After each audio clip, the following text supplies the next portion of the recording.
Hi, this is Paul, City Sailing. We're done for doing all that learning. Let's see if it's still in there and how much we know. We're going to go for a day skipper quiz. Great thing to do before a general assessment and quite an entertaining thing to do. I would like to say thank you for doing the course. Also, thank you for Chris Murdoch for putting this together. So here we go. Day skipper quiz. Question 1. Let's go. Section 1. Seamanship. Pens at the ready.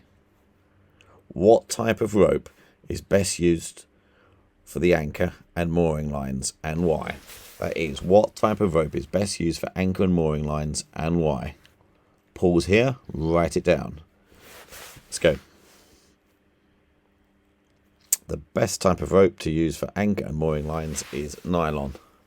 And this because it's got some stretch in it. So when you're mooring up or you're anchoring, you need a bit of stretch in your rope. Unlike the rope that you use for your halyard and your sheets, where you don't want any stretch in it. What is this knot? And what is it used for? So we should have learnt this knot in our course. And it makes a loop. And it's a knot that's easy to tie and easy to untie. Are you ready? Let's go. Of course, it's a bowline or a bowline. It's to make a non-slip loop at the end of a line. We use it mainly to attach the jib sheet to the jib. Sometimes we use it to secure a line to a bollard or a mooring ring. Personally, if we're going to go to a mooring ring, I would rather use a round turn and 2/2 hitches, and the reason being is I can undo a round turn and 2/2 hitches under load. A bowline, the main disadvantage, if it's under load around a bollard, mooring ring or anything else, we cannot undo it. But the correct answer was bowline. What is the minimum length of chain and rope that you should use to anchor? And what is the maximum depth of water? Take 2. What is the minimum length of chain and rope you would use to anchor when the maximum depth of water at high tide is 6.5 metres? Bit of a tricky question, but what it's really asking is, we're in 6.5 metres of water. What's the minimum length of chain and rope that we use to anchor? Obviously, this is a minimum, so if we've got more in the locker and we've got ability to lay it out without hitting the beach or another vessel, would lay out more. But the question is, what's the minimum length of chain and rope we'd use to anchor in 6.5 metres? Okay, are you ready? Let's go. It's 6 times the depth of high water. So the answer would be 6 times 6.5 metres, which is 39 metres. Next question. Buoyage and pilotage. Give 6 factors that you would consider when selecting where to anchor. Lots of things to think about when you're selecting an anchorage. Proximity of somewhere to eat. Easy landing. I think there's a few others. Okay, write them down. Let's see how many that you got. Let's have a look. 6 factors you consider when selecting where to anchor. Shelter from the present and the forecasted wind. So the shelter now and the shelter for later on when you're going to stay at that anchorage. They were out of a strong tidal stream. We're clear of channels and fairways, so we don't get hit by a ship. Are we allowed to anchor there? Is it permitted? Do we have room to swing? So if the tide changes or the wind changes and we turn round, do we have room to swing round without hitting anybody else or hitting the bottom or sides? Access to the shore, very important if required. Possible exit at night if required. To me, that's a really important one. If this goes wrong at night, how would I get out? Correct depth range. Not too shallow that the boat touches at low water. Not too deep for the amount of anchor chain. So if you haven't got enough anchor chain and it's too deep, tide comes up, anchor breaks away, you drift away. Nature of the seabed. What is the seabed like? Is it good holding? Does it have loads of weed and rocks which slides the anchor, or is it good holding? Next question. Seamanship. Your steering compass seems to have developed a deviation of 4 degrees on some headings. Name 3 things that would help cause this. So what would cause deviation on your steering compass? So look. Ferrous metal, iron, steel and electrics. So they could be the engine, the keel, electrical wires, electronic instruments, mobile phones or loudspeakers. So anything metal or anything electrical. Next question. Suggest 3 checks you should do before using your engine. Here's a good one. How often should your engine be serviced? Okay. Let's have a look. So the 3 checks you should do before checking your engine. Well, let's go through these.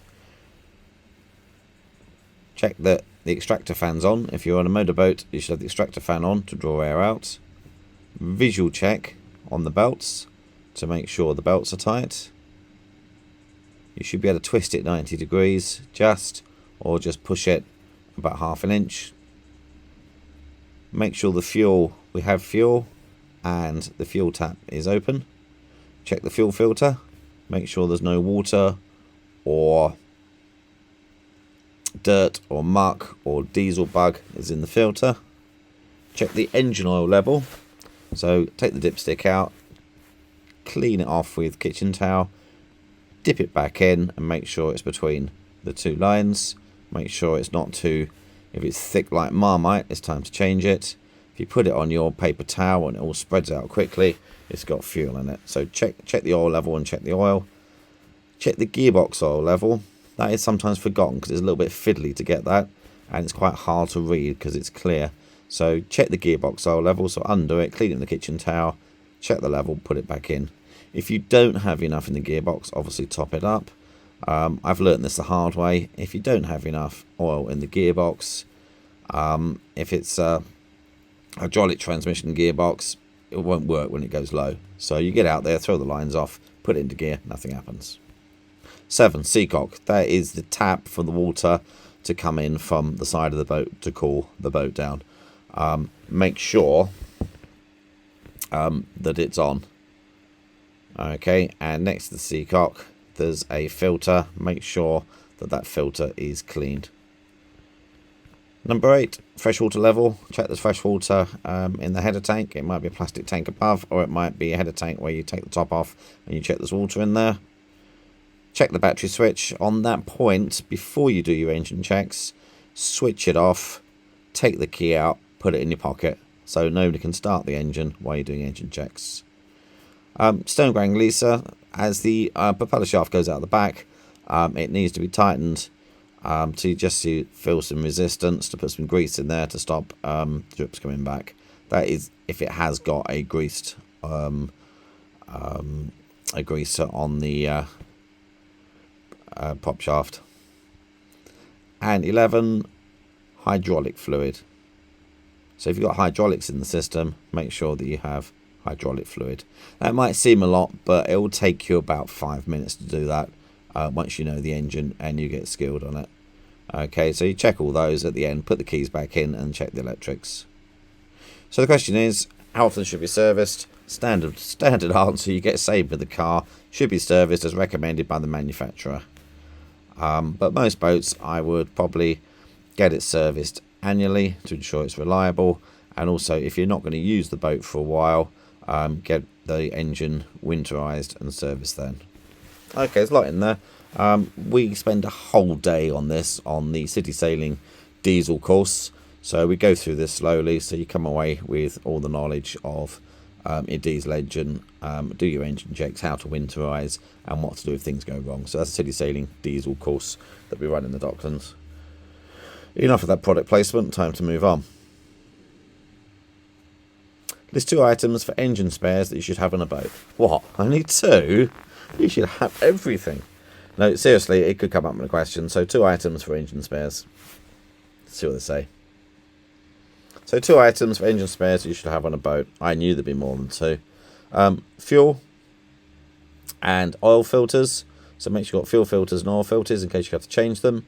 Spare belts in case they chafe or pop off or break. Impeller, which is the inside of the water pump. Make sure you've got a spare one of those. Spare part plugs. It's easy for you to say. Spare spark plugs for petrol engines. If you've got an outboard, you do spare spark plugs for the outboard. Spare kill cord for your outboard engine. So any of those 2 will be fine.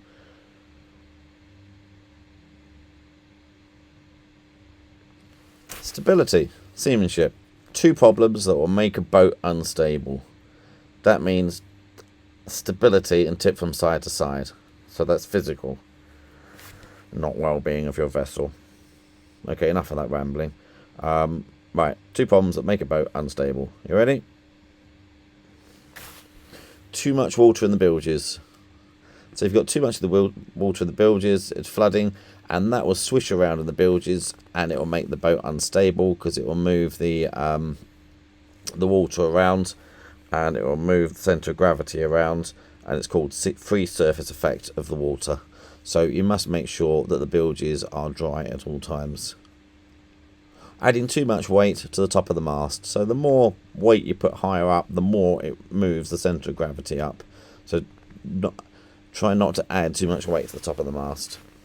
And that would be roller reefing, in-mast furling, radar scanner, radar reflector. They will all add up in weight. Leaving hatches and portholes open at sea. So if you lean over, it will down flood. The water will come through those hatches or portholes. Not turning off seacocks. Flooding. So if you don't turn the seacocks off in your sink, you lean over, it will backflow through the sink. Extra weight on deck. So you've got extra weight on deck, it's like a life raft on deck, or you're doing delivery and putting fuel drums on deck. That will move the centre of gravity higher and make it more unstable. There's a whole course on stability and buoyancy. We cover that quite heavily in the Yacht Master course. Equipment questions. Suggest 5 items of safety equipment on which a skipper should brief his crew. So on the crew briefing, what 5 items of safety equipment does the skipper need to suggest? Let's have a look at the answer. So it may be one of these. There's more than 5 here. How to put on a life jacket and fasten it correctly. Man overboard equipment and dam buoys and how to use them. Flares, where they are, where they're kept, how to use them. VHF radio, how to send a distress and alert and mayday. Fire extinguishers, where they are, how to use them. First aid kit, where it is, what's in it. Life raft, where it's stored. How they want it deployed, where they want it put, who is the person dedicated to get it out. Use of the gas cooker and turning the gas off between uses and turning the gas off at the bottle outside. Use of the engine. So how to start the engine, how to stop the engine, how to engage gear. Okay, any one of those, any 5 of those would be great. Which would you use to extinguish the following fires? A fat fire, engine fire, and a fire below caused by a cigarette. So we've got a carbon dioxide fire extinguisher, dry powder fire extinguisher, foam fire extinguisher, and foam blanket. Okay, so look at the answers. So for a fat fire, fire blanket. For an engine fire, the automatic carbon dioxide or powder. Or the powder, we put it in the hole under the stairs. Don't lift any of the engine covers, otherwise oxygen will go in and it will accelerate the fire. Fire below caused by a cigarette, powder or foam. Most vessels will have an extinguisher in each enclosed space, and most vessels each space will be powder, apart from the engine, which will either be powder or carbon dioxide. Safety equipment. In which situations should your life jacket be worn? This one should be fairly easy for you. So always wear a life jacket as common practice, then decide if it's safe to take it off. Or not. So on all occasions, take it off when you're down below. But a life jacket should be worn if there's likelihood of having to abandon the craft, either fire, collision or sinking, at night, in a tender or dinghy, in restricted visibility, in heavy or bad weather, if you're a non-swimmer, when you decide to, or when the skipper tells you to. Life jackets need regular inspecting when you use them. What should you look for? So you'll either be borrowing a life jacket off the vessel or taking your own. Either will need regular inspection. If you take one off the boat, what should you look for? I'll give you a couple of minutes.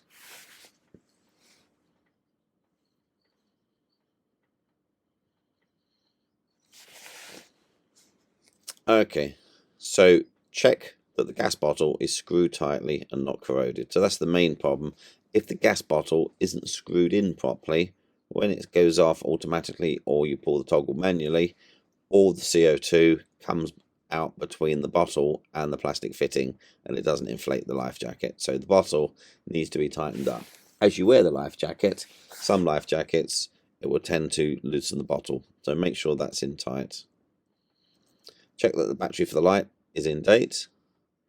Check that the retro reflective tape is still attached and do a visual check for wear and tear of the webbing, and it has a whistle.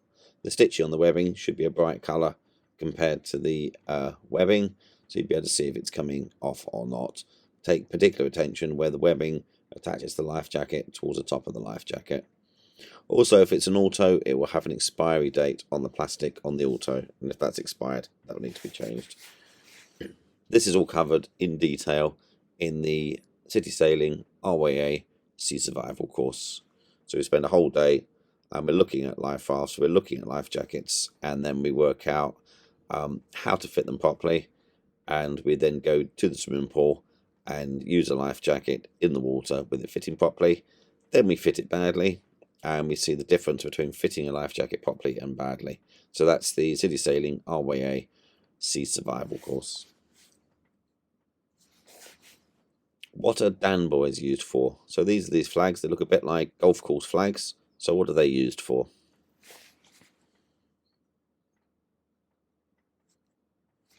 Dan buoys float vertically and mark the position of a person overboard by day. Some have an automatic light for the use at night. So as soon as the man overboard, stop the boat, pop the Dan buoy in, and it will mark the local vicinity where the person fell over the side. What is the purpose of jackstays fitted along the side deck of a yacht? So the question is, what is a jackstay and what's the purpose of a jackstay? So jackstays are stays that go from the bow to the stern or front to the back of the boat, and they're for you to clip onto. So jackstays allow the crew to clip on while the safety harnesses and move along the deck to work at the mast or on the foredeck without unclipping. It should prevent a crew member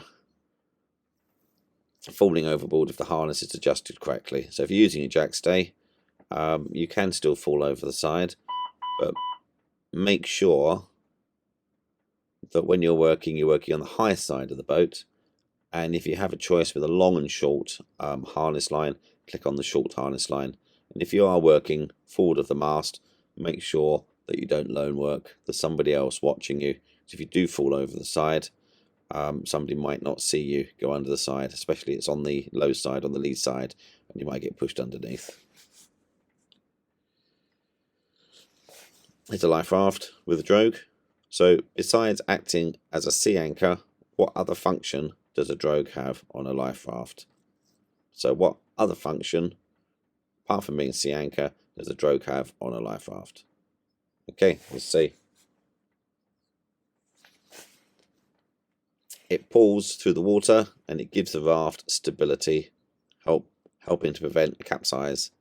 It also reduces leeway, so it reduces the speed that the life raft blows through the water, and it also gives it stability. Distress.